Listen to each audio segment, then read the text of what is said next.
TDAH, 4 letras que representam o transtorno de déficit de atenção e hiperatividade, uma condição influenciada por fatores genéticos e que afeta de 5 a 8% da população mundial.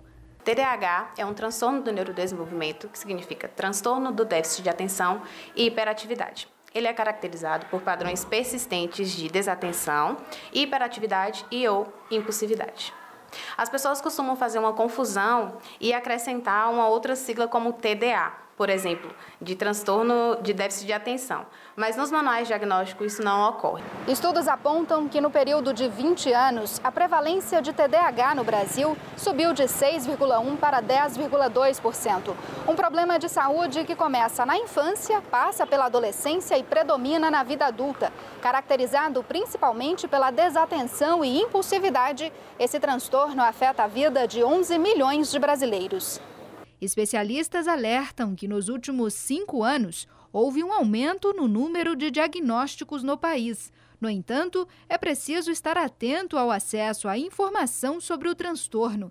A facilidade de encontrar dados na internet pode levar ao autodiagnóstico e à automedicação, ou seja, sem a avaliação e orientação clínica de um profissional. A gente tem tido um boom no autodiagnóstico através de propagação do que acontece nas redes sociais. É muito comum hoje que tem essa dificuldade no diagnóstico diferencial entre TDAH e ansiedade, por exemplo. Então, às vezes, as pessoas estão com a rotina ali super frenética, uma rotina muito agitada e acaba colocando culpa no meu TDAH, que nunca foi diagnosticado por um profissional competente da área. As consequências do TDAH impactam a vida e a formação de hábitos. A desatenção e a distração são fatores que surgem durante a execução de tarefas simples do dia a dia. O uso excessivo de tela, celular, computador, TV, vai gerar para a gente perda de atenção, sobrecarga mental, e sobrecarga mental vai nos trazer dificuldade na memória, vai nos trazer dificuldade em centrar em uma atividade só. Então, o uso excessivo de telas também é um dos fatores que vem trazendo confusões com o TDAH. O TDAH ele pode impactar a vida laboral, acadêmica e pessoal do sujeito.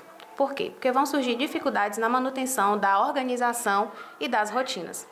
No que diz respeito às relações interpessoais, por exemplo, podem haver muitas dificuldades e ruídos na comunicação, justamente por conta dessa impulsividade que pode ocorrer no sujeito.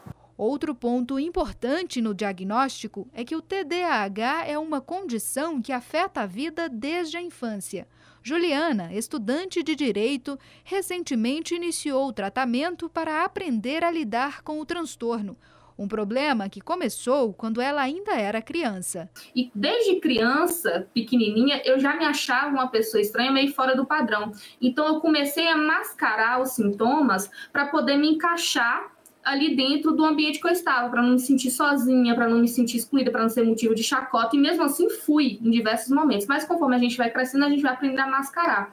Eu era desatenta, aquela criança que você tá sentada ali na sala, tá olhando pro nada, e não sei o que a professora fala, você tá prestando atenção? Eu falo, não tô prestando atenção. Então, eu era esse tipo de criança, que às vezes a pessoa precisava falar 3, 4, 5, 6 vezes, e às vezes eu não tava prestando atenção. Só que um dos pontos cruciais para a gente entender esse diagnóstico tardio, por exemplo, é se esses sintomas ocorriam na infância.